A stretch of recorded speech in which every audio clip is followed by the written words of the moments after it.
All opinions are those of the participants making them and are not an endorsement of any position, program, religion, or political affiliation. DFG's Corner is for information, observation, and entertainment. I ask that you comment, like, share, and subscribe. Other than what I said earlier, okay, so we could turn it off of the work loyalty, turn it to more of the relationship or family loyalty. We kind of brought it up a little bit when it came to the family dynamics where, if you had a business or if you have a family, not necessarily business, but where maybe you had like 4 or 5 generations of dentists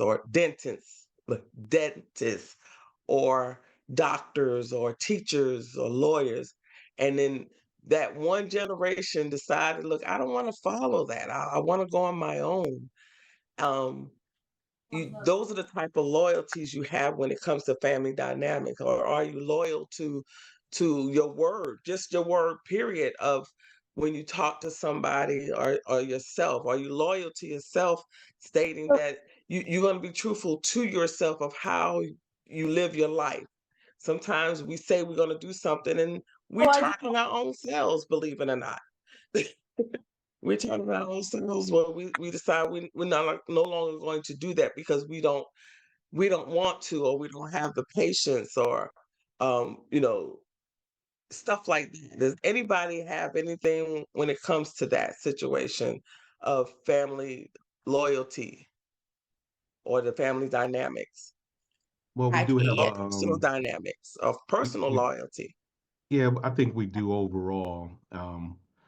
We've had our spats, interpersonal spats with our immediate and sort of distant families.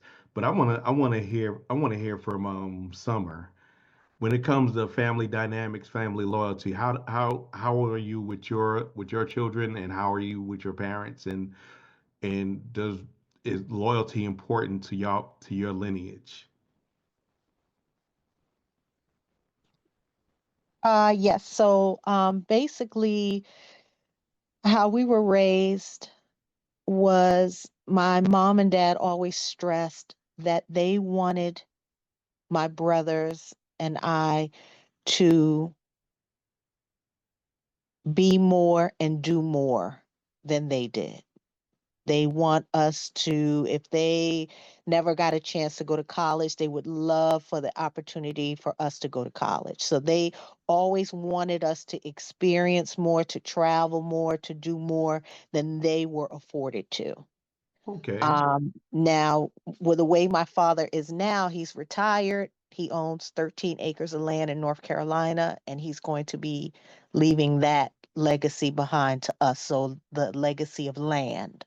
So, he's always tried to instill, that. So, that is what we try to, uh, reach out to our children and explain to our children. We always want them to do better than we have. We want them to travel the world. We want them to be able to survive on their own if something happens to us.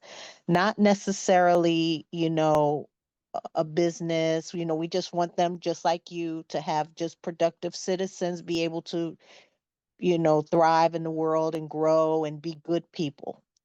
But if my husband and I decide to buy a home and we leave it to our children, we would like for them to at least keep that in the family, like generational wealth, something that they can pass on. So it's always something more, leaving them a little bit of something so that they can sustain in the world, so that they don't struggle.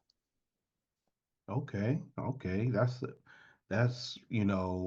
And how do do you have siblings? I didn't ask. Yeah, I'm the big sister. I have two younger brothers. Okay. So question, are y'all tight? Are y'all, you know, do y'all hold each other down, or do y'all sit on each other's heads, and pass gas? Right.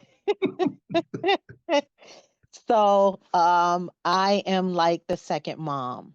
I've had to raise them when mom and dad were at work. So they are my brothers / my children. So they come to me. We are very close.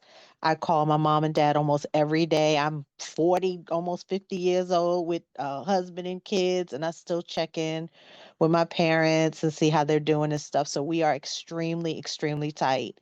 And I love my parents for that. We have a wonderful relationships. They're from the Bronx, New York, represent. And yeah, I've heard stories about how my father, they struggled. 9 brothers and sisters in the house, didn't know when the next meal was going to come from, and things of that nature. And I remember us growing up, and they saying, "Boy, y'all just don't even know what we went through growing up. Y'all don't know how good y'all got it."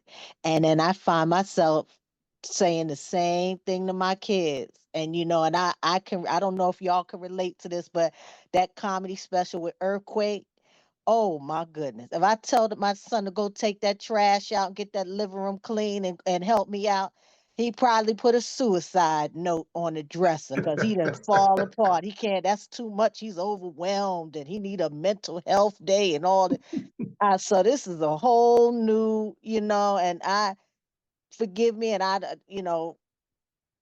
don't, and I forgive me for cursing and stuff like that. But Earthquake called them punk ass kids. They just ain't built like us. They ain't got it. So So, whose fault is that though?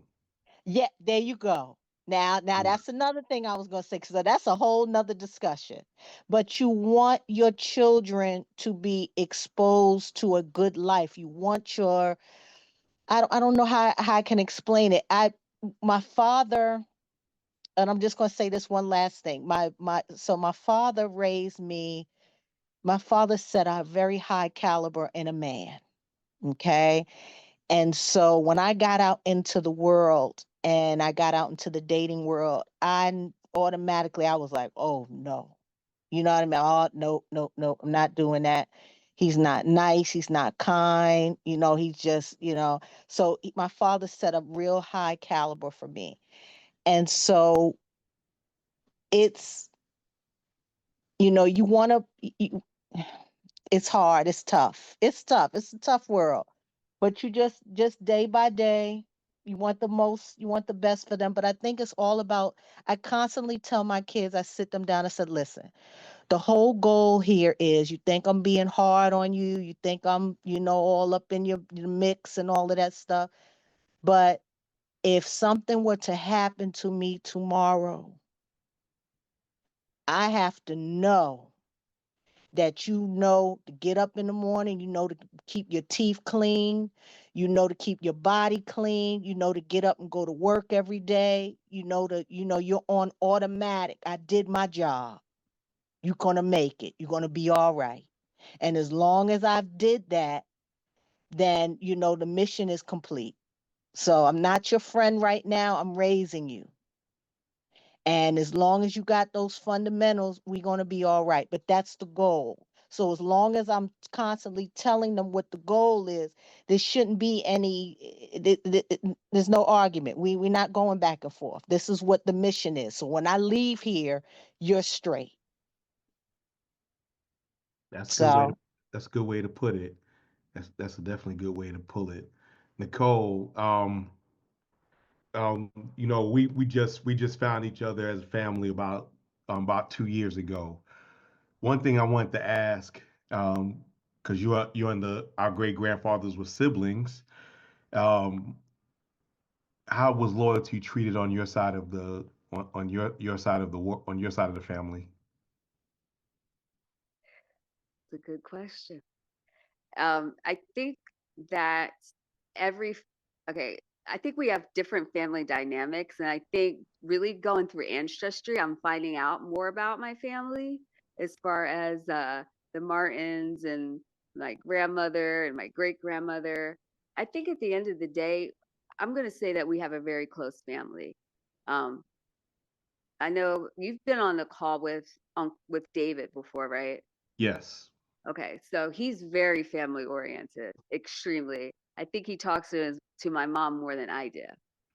So we're very close, but we all have our own individual personalities. And I think that I've always been able to express myself, and that is something that I can respect from my mom and dad. They've never pigeonholed me. So I've always been able to just be who I am. And Thanks for watching. This is the man with the golden voice, the lady's choice, and of course, smooth as a Rolls Royce, saying, never make love by the garden gate, though love is blind, the neighbor's aim.